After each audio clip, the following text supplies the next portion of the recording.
Puji Tuhan, selamat pagi Bapak Ibu Saudara sekalian. Bersyukur pada pagi hari ini diberikan kesempatan kembali untuk kita memuji memuliakan nama Tuhan, kita beribadah kepada Tuhan. Mari kita mau siapkan hati dan pikiran kita untuk kita menyembah Tuhan, memuji Tuhan, mengagungkan nama Tuhan. Saya undang untuk kita bangkit berdiri, bahwa hanya Tuhanlah yang layak kami sembah Tuhan. Terima kasih Bapa, terima kasih Bapa. Besaran ajaiblah karyamu, adil dan benarlah jalanmu, Raja segala bangsa yang maha kuasa, mulia namamu. Besaran ajaiblah, besaran ajaiblah karyamu, adil dan benarlah jalanmu, Raja segala bangsa yang maha kuasa, mulia namamu.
datang di hadapan-Mu Tuhan.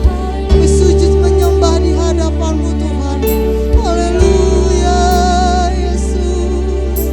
Sebab Engkau yang layak kami sembah, Engkau yang layak kami agungkan Tuhan.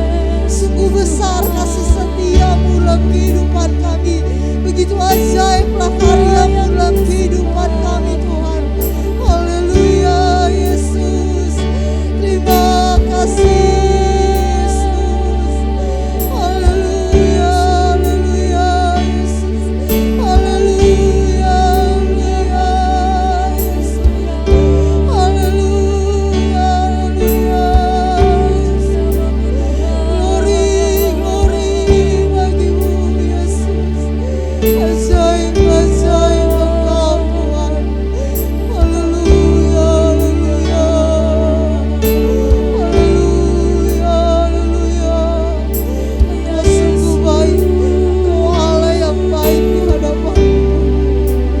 Terima kasih Tuhan. Sungguh besar kasih setia-Mu dalam kehidupan kami Tuhan. Sehingga kami masih diberikan kesempatan untuk kami sujud menyembah di hadapan-Mu Tuhan. Bukan dengan kuat gagah kami Tuhan, kami ada sampai saat ini Tuhan. Tapi semua karena Roh-Mu yang ada dalam kehidupan kami Tuhan. Sehingga kami mampu Tuhan untuk kami memuji, memuliakan nama-Mu Tuhan. Kami percaya bahwa hadirat Allah dah hadir memenuhi setiap hati dan pikiran kami pada pagi hari ini ya Tuhan. Dalam jalannya ibadah kami ini Tuhan, kami mau serahkan semua ke dalam tangan-Mu dari awal, pertengahan hingga akhirnya. Bila pimpinan kuasa Roh Kudus-Mu Tuhan yang hadir di tengah-tengah ibadah kami Tuhan. Jika ada kuasa roh jahat yang ingin mengganggu jalannya ibadah kami mau tolak semuanya di dalam nama Tuhan Yesus Kristus. Bila Roh Kudus-Mu yang bekerja dalam kehidupan kami pribadi lepas pribadi ya Tuhan. Pada saat pagi hari ini Tuhan, kami memberikan hati dan pikiran kami hanya kepada-Mu Tuhan. Kami siap muji memuliakan nama-Mu Tuhan hanya di dalam nama Tuhan Yesus Kristus. Haleluya. Amin. Puji Tuhan, silakan duduk Bapak Ibu Saudara sekalian. Kita mau agungkan Tuhan, kita memuji memuliakan nama Tuhan. Betapa hebat, betapa kuat dahsyatnya Allah kita dalam kehidupan. Haleluya. Terima kasih Tuhan.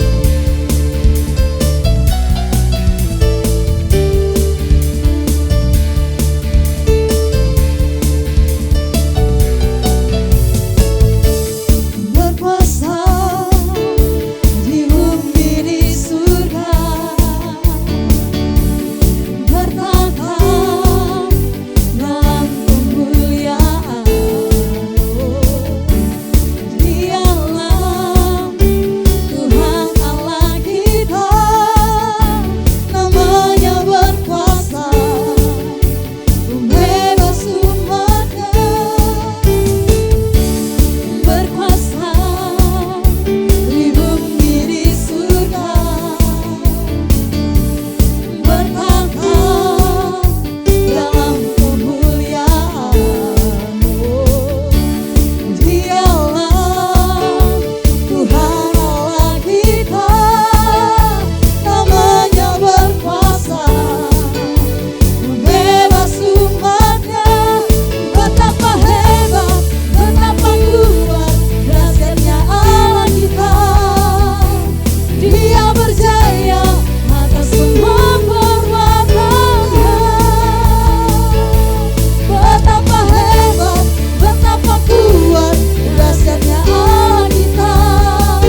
bahwa Allah dahsyat berkuasa di seluruh bumi dalam kehidupan kita. Dari utara ke selatan terdengar pujian bagi Allah. Kita terus memuji Tuhan, mengagungkan nama-Nya.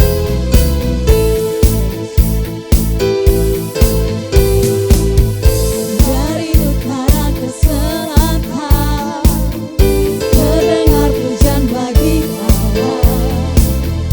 Dari barat sampai ke timur nama Yesus disanjung tinggi.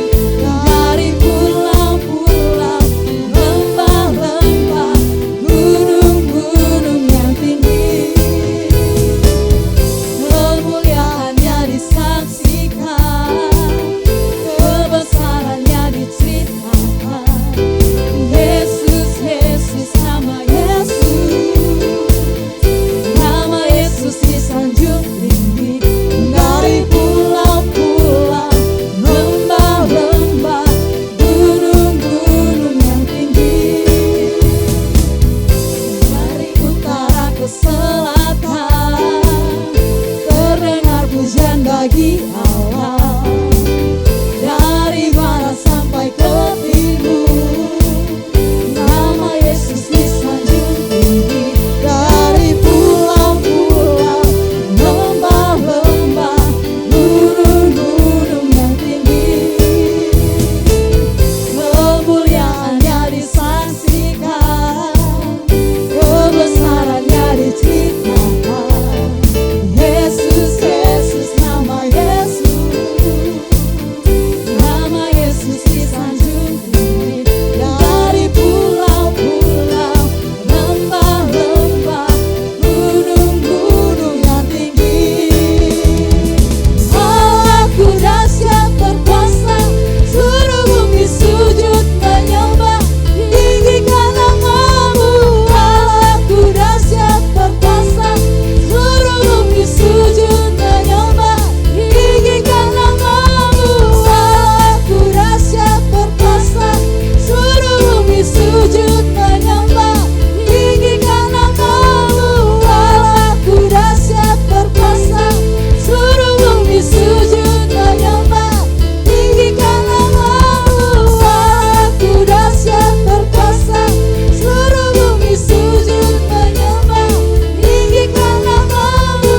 Allahku dahsyat berkuasa, seluruh bumi sujud menyembah, tinggikan nama-Mu. Tinggikan nama-Mu. Tinggikan nama-Mu. Allahku dahsyat. Puji Tuhan. Tiba saatnya kita akan mendengarkan firman Tuhan. Beri saya untuk kita bangkit berdiri, untuk kita mau merenungkan setiap kebenaran firman dalam kehidupan kita. Haleluya Yesus. Terima kasih Tuhan. Biarlah Engkau yang manis, Engkau benar, Haleluya Yesus. Haleluya.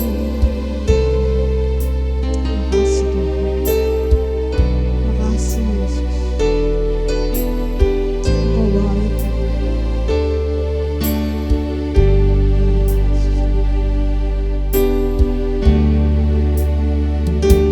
Ya Tuhan,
suka karena Engkau Tuhan.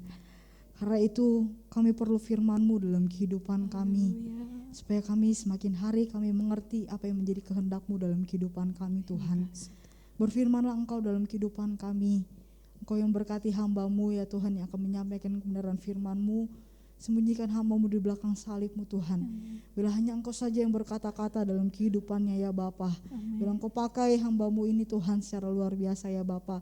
Bila sampaikan apa yang menjadi isi hati-Mu Tuhan dalam kehidupan kami. Dan biarlah firman-Mu Tuhan tidak berlalu saja begitu saja dalam kehidupan kami, tapi dapat berakar, bertumbuh, berbuah dalam kehidupan kami Tuhan.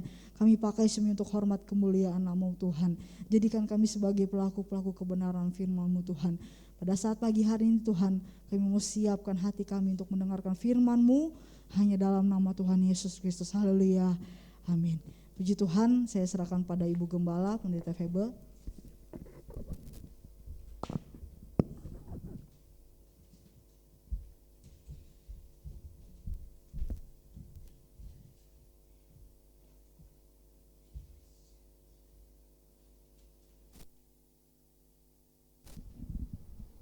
Selamat pagi, khususnya saya sapa jemaat GPDI Bethlehem Permata Buana yang dikasih oleh Tuhan. Kiranya sukacita Allah tetap menyertai hati kita. Puji Tuhan. Lewat kebenaran firman Allah pagi hari ini kita akan belajar kembali. Mungkin ayat-ayat ini terus seringkali kita dengar, ya, kita baca, tetapi seperti yang saya seringkali katakan, bahwa firman Allah selalu baru setiap hari. Ya. Kadangkala mungkin ayat yang sama kita baca, tetapi seringkali Tuhan mengusik hati ini, berbicara di hati ini, ada sesuatu yang Dia ingin sampaikan lagi untuk melengkapi hal-hal yang mungkin sudah kita dengar lewat kebenaran firman Allah ini. Nah saudara, kita akan melihat dulu di dalam Kolose pasal 1 ayat yang ke-9. Kolose pasal 1 ayat yang ke-9. Saya akan bacakan. Sebab itu sejak waktu kami mendengarnya, kami tiada berhenti-henti berdoa untuk kamu. Kami meminta supaya kamu menerima segala hikmat dan pengertian yang benar untuk mengetahui kehendak Tuhan dengan sempurna. Coba saya akan lanjut ke 10 saudara. Sehingga hidupmu layak di hadapannya serta berkenan kepadanya dalam segala hal. Dan kamu memberi buah dalam segala pekerjaan yang baik dan bertumbuh dalam pengetahuan yang benar tentang Allah. Ya, kalau tadi di ayat 9 dikatakan, ya, kami meminta supaya kamu menerima hikmat dan pengertian yang benar untuk mengetahui kehendak Tuhan dengan sempurna. Ayat ini berkata, supaya kamu mengerti kehendak Tuhan dengan sempurna. Berarti untuk mengerti kehendak Tuhan itu sangat penting. Sangat dibutuhkan, ya. Kita sebagai anak-anak Tuhan itu sangat penting untuk mengetahui kehendak Tuhan. Sebab lewat mengetahui kehendak Tuhan, ayat 10 juga dikatakan kamu akan menerima banyak hal, ya. Di ayat 10 dikatakan sehingga hidupmu layak di hadapannya. Kalau engkau mengerti kehendak Allah, maka hidupmu akan layak di hadapan Tuhan. Ya. Bahkan dikatakan di sini, ya, hidupmu akan layak sehingga hidupmu layak di hadapannya serta berkenan kepadanya dalam segala hal. Lewat mengerti kehendak Allah akan membuat kita mengerti kehendak Allah, membuat kita berkenan kepada Allah dalam segala hal.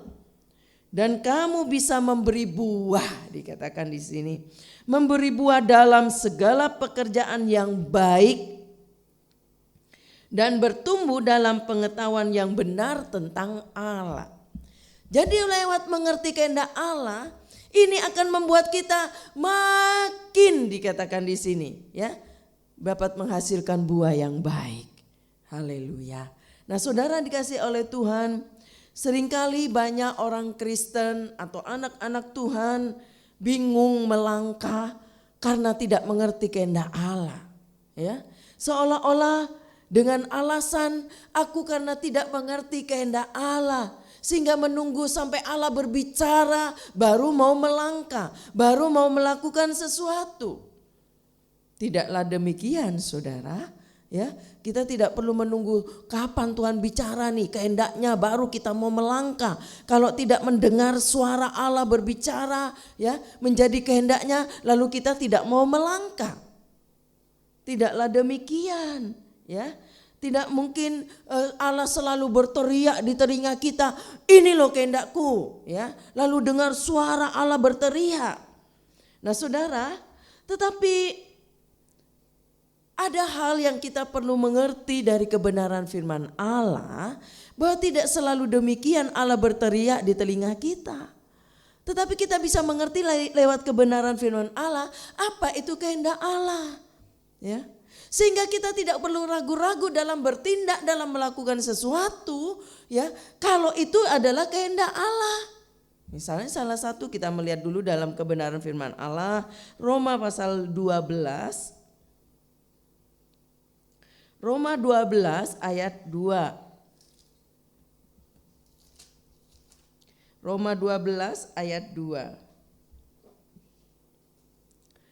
Janganlah kamu menjadi serupa dengan dunia ini, tetapi berubahlah oleh pembaharuan budimu, sehingga kamu dapat membedakan manakah yang berkenan kepada Allah dan sehingga kamu dapat membedakan manakah kehendak Allah, apa yang baik, yang berkenan kepada Allah dan yang sempurna.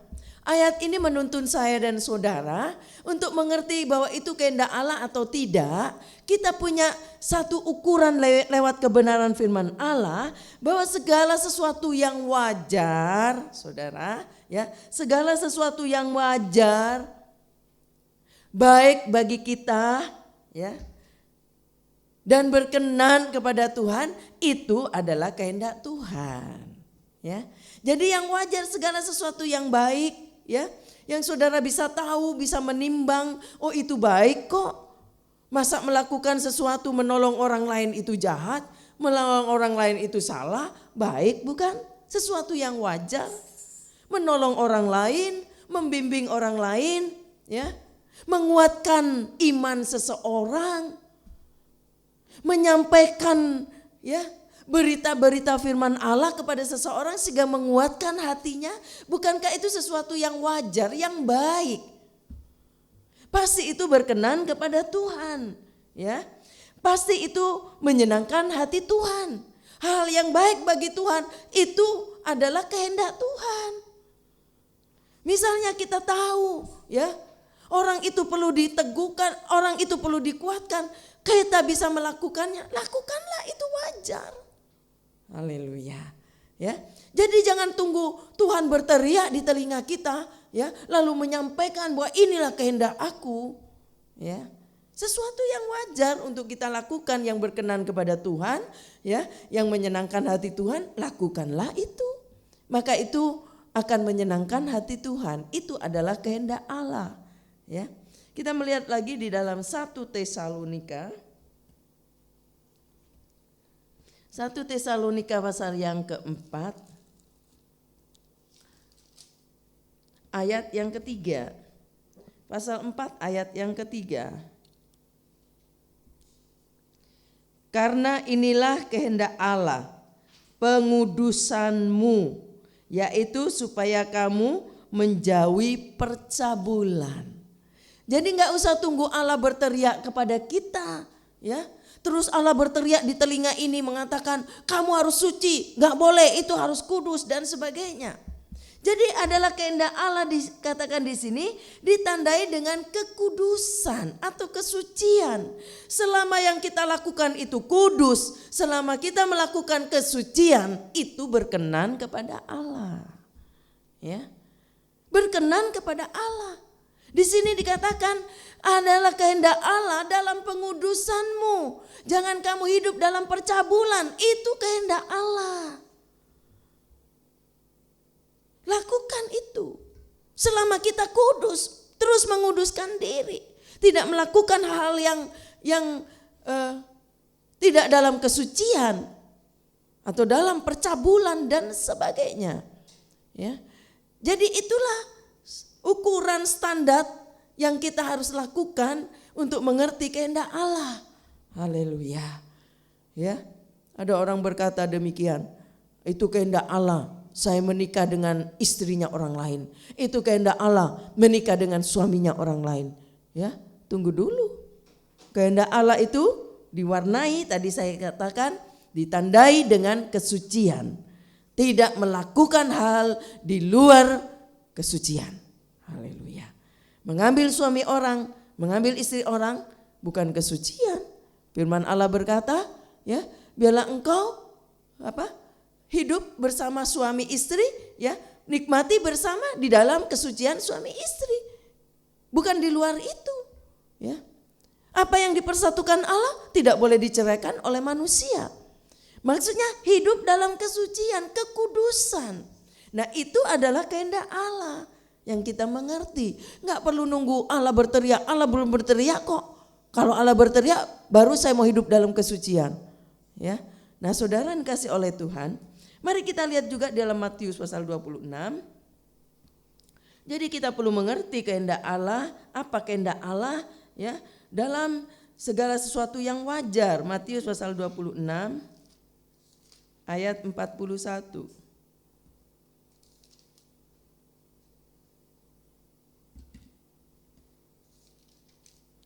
Ayat 41. Berjaga-jagalah dan berdoalah supaya kamu jangan jatuh ke dalam pencobaan. Roh memang penurut tetapi daging lemah. Ayat ini berkata roh itu penurut tetapi daging lemah. Menunjukkan bahwa di sini ada satu pertentangan, kadang-kadang ada satu pertentangan antara keinginan daging dengan keinginan roh. Sebab keinginan roh tidak selalu sesuai dengan keinginan daging. Itulah sebabnya kita perlu mengerti. Apakah ini kehendak roh, apakah keinginan roh, atau ini keinginan daging. Kalau itu keinginan roh, saya yakin itu pasti berkenan kepada Tuhan. Pasti itu kehendaknya Allah. Nah, jadi kalau ada keinginan daging, ya, yang belum sesuai dengan keinginan roh, maka kita perlu perhatikan di sini, ya. Tetapi kalau selama keinginan daging saudara sesuai dengan keinginan roh, lakukan saja. Nggak usah tunggu suara Allah berbicara di telinga bahwa itu kehendak Allah.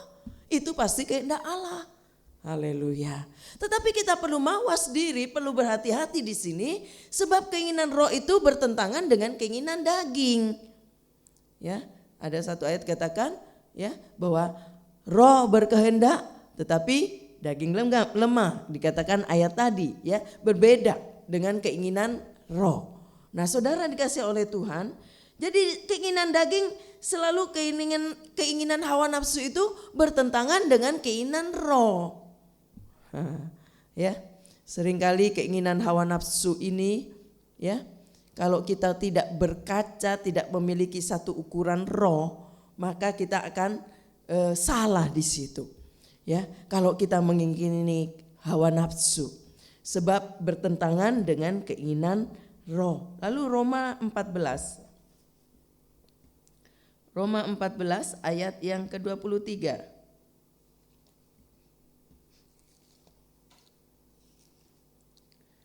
Roma 14 ayat 23.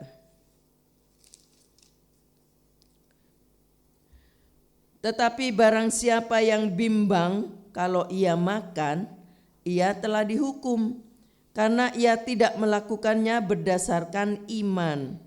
Dan segala sesuatu yang tidak berdasarkan iman adalah dosa, dikatakan di sini. Ya, ayat ini berkata, nampaknya sepertinya ayat ini, masa sih, ya, bimbang aja dosa, ya, tidak didasarkan iman dosa. Ya, inilah firman Allah berkata, ya, bahwa firman Allah berkata, siapa yang bimbang saja, ya, orang yang bimbang kalau ia makan, ia telah dihukum. Karena ia tidak melakukannya berdasarkan iman. Karena dia bimbang, dia ragu-ragu. Orang yang berkata beriman, orang yang dia berkata saya bertindak dengan iman, dia tidak akan ragu-ragu, tidak akan bimbang. Ya, ayat ini katakan, dan segala sesuatu yang tidak berdasarkan iman adalah dosa, dikatakan oleh ayat ini. Ya, nah saudara, dengan kata lain bahwa kehendak Allah itu selalu pasti, tidak ada dalam kebimbangan. Selama kita mau melakukan sesuatu, kalau saudara bimbang, ragu-ragu, berarti itu bukan kehendak Allah. Kehendak Allah selalu pasti, saudara. Ya, dan dia selalu yakin, ya, dia selalu merasa ada sejahtera, ada damai sejahtera. Waktu dia akan melakukan, dia tidak dalam keadaan tertuduh, dalam keadaan ragu-ragu, bimbang, ya, tidak sejahtera.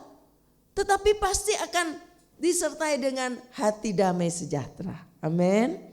Kalau saudara mau mengukur, ya, saudara menolong seseorang, membantu seseorang, ya, lalu saudara merasa hati damai sejahtera, walaupun mungkin ada uang yang harus keluar di situ, ya, ada perasaan kita yang harus kita juga korbankan di sana, ada waktu kita yang kita korbankan di sana, tetapi hati ini penuh damai sejahtera, hati sukacita, walaupun ada sesuatu milik kita yang harus kita berikan kepada seseorang, tapi hati ini penuh damai sejahtera. Sebab itu adalah kehendak Allah, ya. Kehendak Allah itu selalu pasti, tidak membuat kita ragu-ragu, tidak membuat kita bimbang karena membantu lalu berantem ribut, ya, karena gara-gara berkorban, ya. Kehendak Allah tidak seperti itu. Kehendak Allah pasti, haleluya. Hati kita akan penuh dengan damai sejahtera, punya satu ketetapan hati, nggak bimbang, nggak ragu-ragu. Itulah sebabnya kalau masih ragu-ragu, lebih baik berdoa lagi, ya. Coba berdoa supaya engkau bisa yakin bahwa ini kehendak Allah atau tidak, sehingga kita tidak salah melangkah, ya. Sebab kalau kehendak Allah, pasti hati ini penuh damai sejahtera. Walaupun kita menghadapi apapun, hati penuh damai, ya. Puji Tuhan. Nah, saudara dikasih oleh Tuhan. Lalu bagaimana caranya supaya mengetahui kehendak Allah, ya? Supaya mengerti kehendak Allah, kita juga perlu mengerti caranya seperti apa. Sehingga kita tidak terus dalam kebimbangan, keraguan-raguan, ini kehendak Allah apa enggak ya? Ya, sehingga ragu-ragu, mau bertindak takut bukan kehendak Allah. Tidak bertindak takut itu kehendak Allah.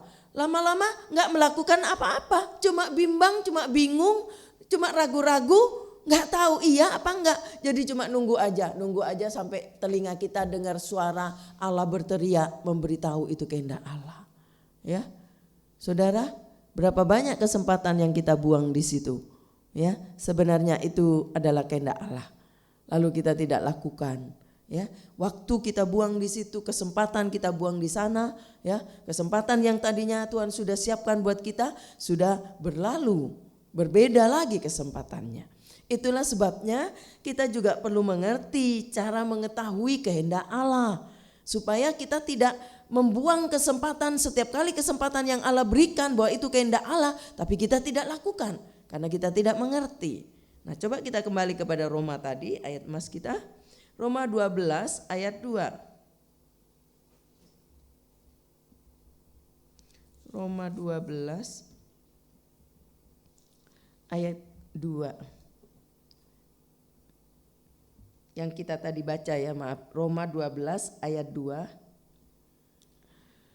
Janganlah kamu menjadi serupa dengan dunia ini, tetapi berubahlah oleh pembaharuan budimu, sehingga kamu dapat membedakan manakah kehendak Allah, apa yang baik, yang berkenan kepada Allah, dan yang sempurna. Ya, dikatakan di sini, janganlah kamu menjadi serupa dengan dunia ini, tetapi berubahlah oleh pembaharuan budimu. Ya, dikatakan pembaharuan budi. Jangan serupa dengan dunia ini, ya. Dan supaya kamu bisa membedakan mana yang baik, mana yang berkenan kepada Allah. Maksudnya kita perlu punya hikmat, saudara. Punya hikmat bisa membedakan mana yang benar, mana yang salah. Kalau kita nggak punya hikmat bisa membedakan mana yang benar, mana yang salah, mana bisa kita mau ada dalam kehendak Allah, ya? Kalau kita saja nggak punya hikmat bisa membedakan, ya, nggak punya hikmat dapat membedakan atau bisa menimbang mana yang kehendak Allah, mana yang baik, mana yang tidak, ya. Nah, itulah sebabnya, saudara, untuk mengetahui, untuk punya hikmat seperti ini, kadangkala perlu latihan, perlu punya pengalaman, ya, sehingga kita bisa tahu, oh iya, yang seperti ini nggak baik, yang benar itu yang baik ini seperti ini. Lewat pengalaman kita bisa tahu. Kita bisa menimbang-nimbang, ini benar apa tidak ya? Kalau berkorban untuk hal yang dosa, benar enggak nih ya? Bisa nimbang nih. Membantu orang supaya orang bisa main judi, untungnya banyak, kita sumbang dia supaya untungnya banyak, supaya dia bisa kaya. Kita bisa timbang nih, benar enggak nih nyumbang orang yang berjudi? Lalu kita lihat, oh, membantu pekerjaan Tuhan, menolong orang yang miskin, orang yang membutuhkan untuk pekerjaan Tuhan, memberi untuk Tuhan, kita timbang, oh ini yang benar kok, yang baik. Gak usah ragu-ragu. Nah, lewat pengalaman, lewat latihan kita bisa membedakan sehingga kita lebih berhikmat. Itulah sebabnya dikatakan perlu pembaharuan budi. Jangan seperti orang dunia dikatakan, ya. Orang dunia di sini maksudnya orang-orang dunia yang tidak punya hikmat Allah, yang tidak bisa menimbang mana yang baik, mana yang salah. Dia menodong, dia mencuri, dia merampok, katanya supaya anaknya hidup, supaya anaknya bisa sekolah. Karena tidak punya pembaharuan akal budi. Masih menggunakan akal budi cara-cara orang dunia, yang penting apapun ya dia lakukan, yang penting dia bisa hidup. Yang penting dia bisa sekolah dengan baik. Mau caranya seperti apa? Ambil saja. Mau nodong, mau nyuri, ya. Menipu, enggak apa-apa. Yang penting dia hidup supaya anaknya bisa minum susu, supaya anaknya bisa sekolahnya baik. Itu akal cara pikir dunia. Enggak bisa bedakan mana yang kehendak Allah, mana yang bukan. Pakai akal budi yang masih cara dunia. Itulah sebabnya akal budi kita, cara pikir kita harus diperbaharui lewat kebenaran firman. Baru kita bisa menimbang, oh ini enggak. Walaupun saya miskin, walaupun anak saya makan sederhana, enggak apa-apa. Yang penting saya jujur, saya melakukan yang benar di hadapan Allah. Saya tidak menipu, saya tidak mencuri, saya akan bertahan dalam kebenaran firman bahwa hidup benar Allah akan berkati anakku nanti. Anakku pasti sehat, Tuhan tolong. Bisa membedakan, perlu hikmat. Lewat pengalaman-pengalaman hidup ini, itu akan melatih kita, semakin kita mengerti mana yang benar. Bisa menimbang. Kalau kita nggak punya hikmat, saudara, mana bisa mengerti kehendak Allah. Tadi saya katakan, jangan harapkan, jangan tunggu, oh Allah berteriak di telinga, nanti teriakan Allah berkata, itu kehendak saya, itu bukan. Kalau nggak dengar suara, berarti belum. Tidak demikian. Ya, hal-hal yang wajar yang kita bisa lakukan, bahwa itu kehendak Allah atau tidak, dengan cara kita punya hikmat, pembaharuan budi, kita bisa melakukan itu. Sehingga kita punya kesempatan, setiap kesempatan Allah beri dalam hidup ini melakukan kehendak Allah, kita lakukan hari itu. Karena kita bisa menimbang, ini kehendak Tuhan. Tidak kebetulan Allah ya pertemukan kita dengan orang ini. Saya yakin Tuhan memang punya kehendak supaya saya menyalurkan berkat saya. Dan saya yakin berkat yang saya salurkan itu akan jadi menolong orang lain, jadi berkat. Dan Tuhan juga tidak akan lupakan kita. Kebutuhan kita Tuhan juga cukupkan. Jadi ada hal-hal yang bisa kadang-kadang kita perlu hikmat di situ. Menimbang di sana dengan akal budi yang diperbaharui. Jadi jangan main seperti orang istilahnya apa ya, bim salah bim. Ya. Sekarang bim salah bim. Pakai tangan.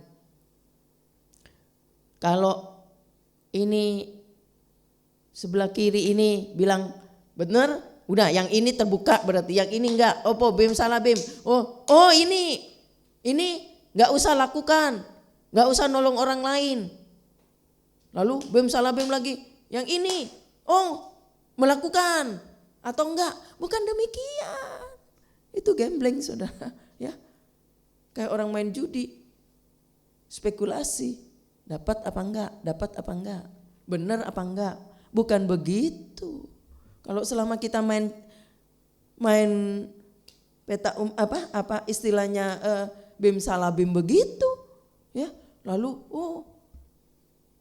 taruh di mangkok, lakukan hari ini, lalu satunya tidak lakukan, ceplok 1 2 3 4, buka yang sini, tidak melakukan, berarti nggak melakukan.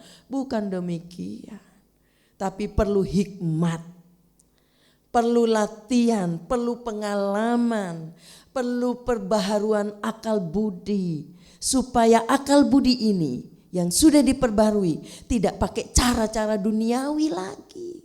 Tidak dikuasai dengan cara-cara duniawi yang salah. Sudah ada dalam pimpinan pembaharuan budi. Karena kita mengerti firman Allah, kita punya hikmat, kita tahu bahwa setiap apa yang kita buat tidak akan sia-sia. Segala sesuatu Allah akan perhitungkan.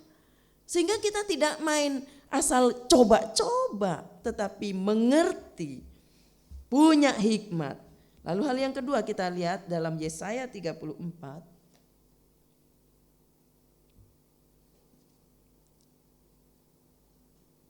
Yesaya 34.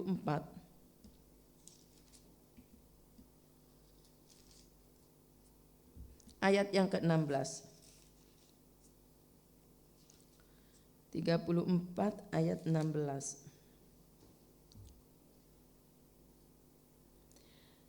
Carilah di dalam kitab Tuhan dan bacalah. Satupun dari semua makhluk itu tidak ada yang ketinggalan dan yang satu tidak kehilangan yang lain. Sebab begitulah perintah yang keluar dari mulut Tuhan. Dan roh Tuhan sendiri telah mengumpulkan mereka, ya. Dalam Yesaya 34 ayat 16 di sini dikatakan, ya, bahwa bacalah firman, bacalah Alkitab, sebab firman ini yang akan memberikan hikmat kepada kita, yang memberikan pengetahuan supaya kita bisa mengerti ini kehendak Allah atau tidak, bisa menimbang. Kalau nggak pernah baca firman, nggak pernah dengar firman, mana bisa tahu mana yang benar, mana yang tidak. Sehingga kita selalu melakukan yang cara-cara duniawi. Tetapi kalau kita baca firman, dengar firman, bacalah firman kata ayat ini. Sehingga firman itu yang akan memberikan hikmat kepada kita, memberikan satu pembaharuan budi, akal budi kita sekarang dibaharui. Karena cara firman yang kita pakai. Maka kita mudah menimbang ini kehendak Allah atau tidak. Sehingga tahu caranya. Ya. Nah saudara, sehingga kita bisa mendengar firman. Ya. Allah akan berbicara kepada kita lewat firman-Nya. Ya. Allah berbicara lewat firman Allah. Mungkin kalau saudara berkata, saya seumur hidup gak pernah dengar suara Allah berbisik kok kepada saya, gak pernah dengar Allah teriak. Tapi saya mendengar suara Allah lewat saya baca firman. Berapa kali Allah bicara kepada saya lewat firman yang saya baca. Saya yakin itu Tuhan bicara. Mendengar firman, membaca firman, tengah-tengah mendengar firman Tuhan, kita mendengar seperti Allah bicara, Allah menyampaikan sesuatu pada hidup kita. Jadi baca firman. Kalau ingin berhikmat, ingin diperbaharui terus akal budi kita, dan kita semakin mengerti kehendak Allah. Jadi caranya baca firman, dengar firman Allah. Ya, ada saatnya Allah bicara lewat kita mendengar firman Allah. Ada saatnya Allah bicara saat kita membaca firman Tuhan, dan kita makin mengerti kehendak Allah. Apa yang Allah mau dalam hidup kita. Sehingga kita tidak ragu-ragu terus dalam bertindak, tidak terus bimbang. Apa ini kehendak Allah atau tidak, sehingga kita selalu melakukan sesuatu terus dalam keadaan kebingungan. Ya, tetapi kita bisa melakukan hari ke hari karena kita tahu itu kehendak Allah kok. Nggak usah bimbang. Haleluya. Ya, coba Kolose pasal 1. Kolose pasal 1 ayat 9. Kolose pasal 1 ayat 9, ayat emas kita tadi ya. Kolose 1 ayat 9. Sebab itu sejak waktu kami mendengarnya, kami tiada berhenti-henti berdoa untuk kamu. Kami meminta supaya kamu menerima segala hikmat dan pengertian yang benar untuk mengetahui kehendak Tuhan dengan sempurna. Dikatakan di sini ya, aku terus berdoa untuk kamu supaya kamu itu dapat hikmat, supaya kamu itu bisa membedakan mana yang benar, mana yang salah, bisa menimbang. Dengan kata lain di sini harus banyak berdoa supaya kita bisa terima hikmat Allah. Baik lewat doa-doa hamba Tuhan, gembala sidang yang mendoakan jemaatnya tiap hari, tiap pagi. Saudara berdoa sendiri di hadapan Tuhan. Itu semua doa-doa itu yang menolong, memberikan hikmat kepada kita. Sehingga kita bisa menimbang mana yang benar, mana yang salah. Kita bisa tahu ini kehendak Allah atau tidak. Karena kita berdoa. Haleluya. Ya, karena banyak berdoa. Jadi doa itu penting. Banyak berdoa itu penting. Sebab lewat doa itu yang akan memberikan hikmat kepada kita. Pengetahuan, akal budi kita diperbaharui lewat doa-doa kita. Dan kita juga bisa menimbang mana yang berkenan, mana yang tidak. Maka kita bisa memilih, aku harus lakukan atau tidak ini. Tapi karena kita berdoa, tadi saya katakan di tengah-tengah kita mendengar firman Allah, membaca firman Allah, sepertinya Allah sedang berbicara kepada kita untuk melakukan sesuatu. Tetapi lewat doa juga Allah bisa berbicara. Di saat-saat kita berdoa, kita seperti mendengar Allah berbicara kepada kita. Berkata bahwa ini loh seperti ini, seperti ini. Jadi firman Allah akan bekerja bersama-sama dengan doa ini. Kita bisa dengar suara Allah, kehendak Allah apa itu lewat doa. Kita bisa dengar suara Tuhan itu lewat baca firman, dengar firman. Di saat kita tidak mengerti, di saat kita tidak tahu harus berbuat apa, melakukan apa ini kehendak Allah atau bukan, apa saya lakukan apa tidak. Tapi tengah-tengah kita mendengar doa, mendengar firman atau berdoa, di situ Tuhan teguhkan hati kita. Ya, berarti ini jawaban Tuhan. Saya nggak usah ragu-ragu lagi, saya akan bertindak. Nah di situ saudara, poin ini poin yang luar biasa, jangan lupa. Poin yang kita bisa dapatkan di saat seperti ini, itu kadangkala kita sampai terkagum-kagum lihat mujizat Allah terjadi di saat-saat seperti itu. Sebab kesempatan itu belum tentu akan kembali lagi. Sebenarnya Allah sedang siapkan sesuatu di situ, ada poin yang Tuhan ingin lihat di sana, dan Tuhan ingin memberkati kita dengan luar biasa, dengan mujizat-mujizat luar biasa. Tapi karena kita lalai, kita nggak bisa mengerti, nggak punya hikmat, kesempatan itu hilang. Tadi saya katakan kesempatan yang hilang tidak akan kembali. Kesempatan ada di depan tetapi berbeda nilainya dengan yang sudah hilang. Itulah sebabnya perlu satu kepekaan, saudara. Ya, kita perlu minta pimpinan Roh Kudus. Supaya kita punya satu kepekaan karena kita disertai oleh Roh Kudus. Ya, kita berdoa dalam pimpinan Roh Kudus. Karena doa kita berdoa dengan bahasa roh. Ya, antara roh kita dengan roh Allah sedang berkomunikasi di situ. Ada satu hubungan kontak yang indah. Yang kita nggak bisa lupakan itu pengalaman seperti itu. Dan itu yang akan meneguhkan hati kita. Sehingga kita selalu teguh, nggak ragu-ragu lagi. Gak bimbang lagi bahwa ini benar kehendak Allah. Haleluya. Itulah sebabnya kita perlu minta pimpinan Roh Kudus. Perlu Roh Kudus. Haleluya. Sebab roh itu yang akan bicara di roh kita. Ya, yang meneguhkan hati kita. Ada satu ayat berkata, ya, tatkala seseorang berbahasa roh, berbahasa lidah, ya, yang merasa dikuatkan adalah orang tersebut. Orang yang berbahasa roh itu sendiri yang diteguhkan. Orang lain yang mendengar mungkin tidak merasa diberkati. Tetapi orang dia sendiri yang diberkati. Karena dia merasa ada satu peneguhan yang dia terima. Roh dia dengan roh Allah itu sedang berbicara. Dan kita seperti diteguhkan di sana. Iya, itu yang aku mau. Itu yang aku mau dalam dirimu. Kita gak usah ragu-ragu, bertindak, lakukan saja. Mungkin itu bertentangan dengan kehendak kita, bertentangan dengan keinginan kita.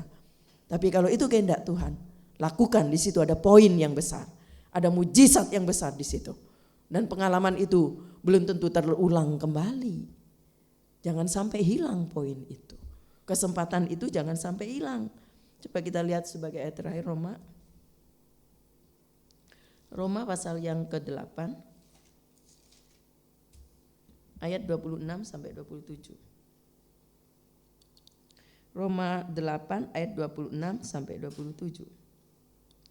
Demikian juga roh membantu kita dalam kelemahan kita. Sebab kita tidak tahu bagaimana sebenarnya harus berdoa. Tetapi roh sendiri berdoa untuk kita kepada Allah dengan keluhan-keluhan yang tidak terucapkan. Dan Allah yang menyelidiki hati nurani mengetahui maksud roh itu, yaitu bahwa ia sesuai dengan kehendak Allah berdoa untuk orang-orang kudus. Waduh, luar biasa ayat ini, saudara. Ya, ayat ini sudah jelas jawabannya bahwa kita butuh Roh Kudus, butuh pimpinan Roh Kudus.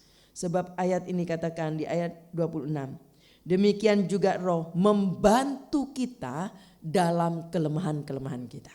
Dia akan membantu kelemahan-kelemahan kita.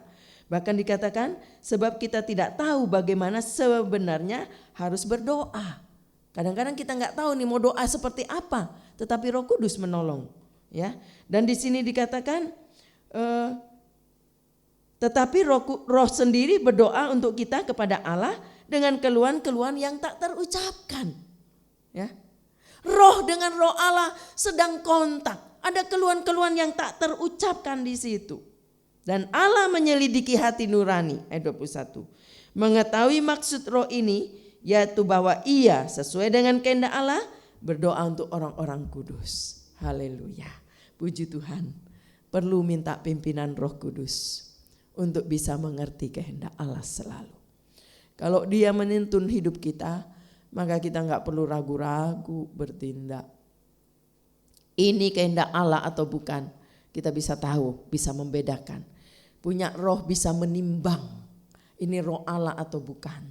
Ya, kadang-kala mungkin saat-saat saudara masuk di rumah seseorang atau saudara sedang masuk di pertokoan, ya, saudara masuk di tempat mungkin tempat rekreasi yang mungkin di situ ada pekerjaan-pekerjaan roh jahat di dalamnya, ada roh-roh karena mereka memelihara roh-roh jahat di dalamnya, ada roh-roh iblis di situ, ya. Tatkala kita masuk rasanya hati enggak sejahtera. Ada sesuatu yang kita rasanya enggak nyaman, ya. Karena roh yang ada di dalam kita itu, Roh Kudus yang ada di dalam kita bersama roh kita, dia berbicara, dia menunjukkan kepada kita. Sehingga kita tahu, oh ini rasanya ada roh lain di sini, ya. Sehingga kita bisa bedakan, kita bisa menimbang, ini roh yang dari Allah atau ini bukan dari roh Allah. Haleluya. Kiranya Tuhan boleh menolong kita tidak salah melangkah, kita bisa mengetahui kehendak Allah, apa yang menjadi kehendaknya dalam hidup kita. Mari saudara yang ikut ibadah online, kita berdiri bersama. Saat ku tak melihat jalanmu.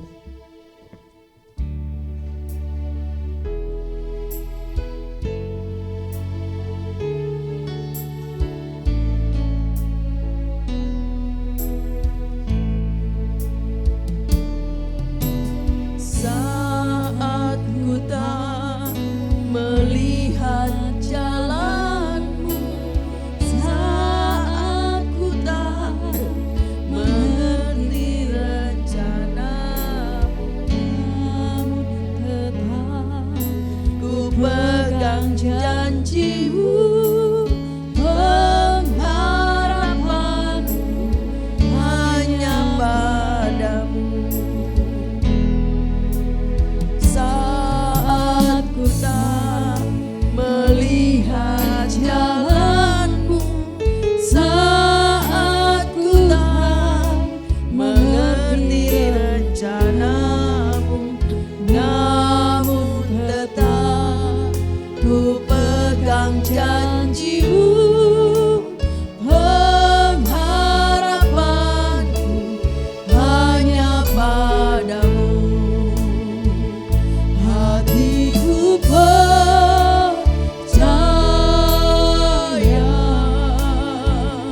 hatiku percaya,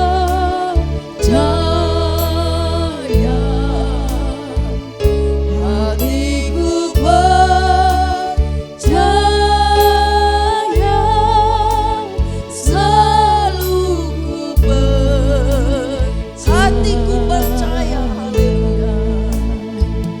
Hatiku percaya, hatiku percaya,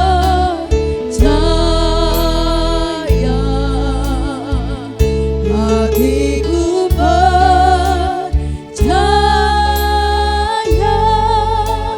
selalu ku percaya.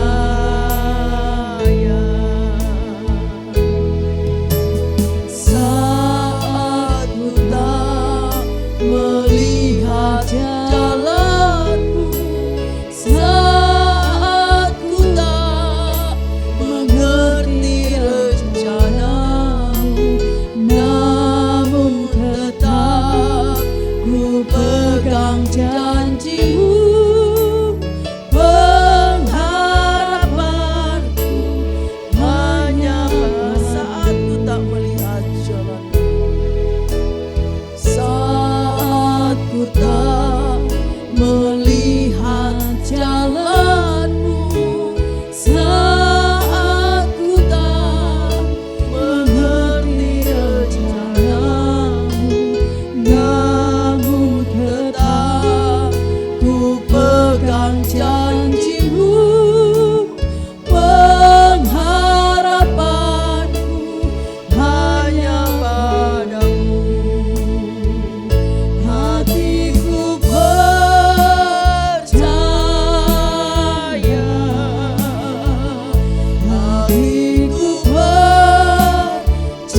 Terima kasih Tuhan. Firman Allah mungkin sederhana, tetapi kiranya Engkau berbicara terus di hati kami. Kami perlu mengerti kehendak-Mu Tuhan, sehingga kami tidak salah melangkah. Kami tidak selalu hilang kesempatan yang Tuhan berikan. Tuhan tolong kami sehingga kami selalu penuh dengan hikmat-Mu. Kami dapat menimbang mana yang benar, mana yang salah. Akal budi kami diperbaharui oleh firman, hari ke hari diperbaharui oleh firman Allah.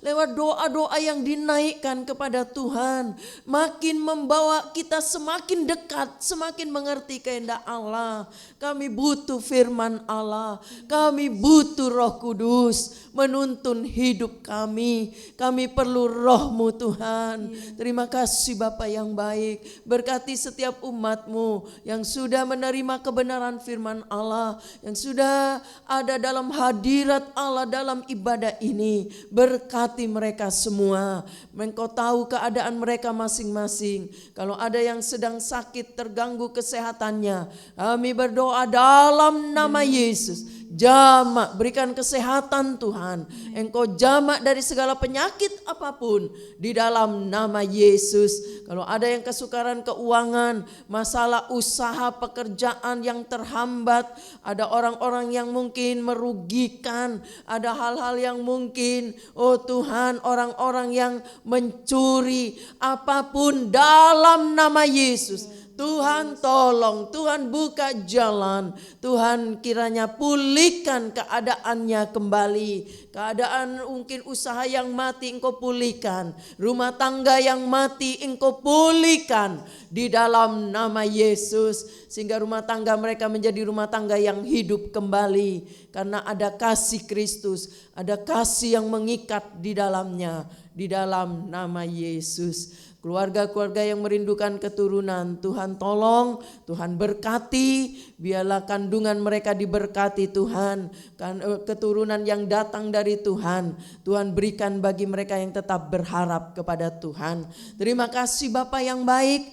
Engkau juga berkati semua dari anak-anak balita, anak-anak sekolah minggu, orang tua, dewasa, baik juga para lansia. Tuhan berkati mereka dengan kesehatan dan damai sejahtera.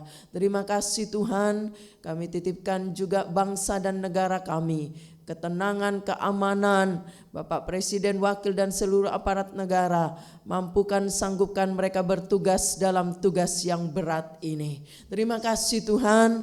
Hamba juga berdoa kalau ada jemaat yang berulang tahun kelahiran, ulang tahun pernikahan, berikan mereka kesehatan, panjang umur, bahkan ketenangan, kebahagiaan dalam rumah tangga di dalam nama Yesus. Berkati semua yang sudah terlibat dalam pelayanan online ini, ibadah online ini, berkati mereka Tuhan. Apa yang mereka sudah buat Tuhan tidak akan pernah sia-sia di dalam nama Yesus.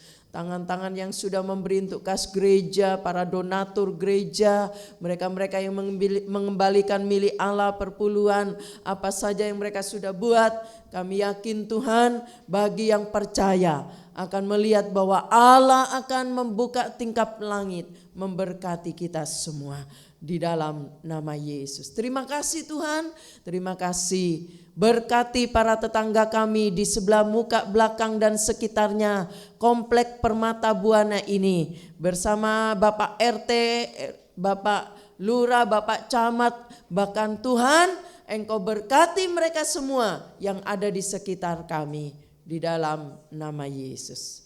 Sekarang saudara-saudaraku yang dikasih oleh Allah, terimalah berkat yang datang dari Allah Bapa, kasih sayang dari Yesus sebagai putra Allah yang tunggal, bimbingan penyertaan Roh Kudus boleh menyertai kita sampai selama-lamanya. Di dalam nama Tuhan Yesus Kristus kami sudah berdoa. Haleluya. Amin. Puji Tuhan, Tuhan memberkati. Selamat pagi. Ibadah di gereja jam 8 pagi.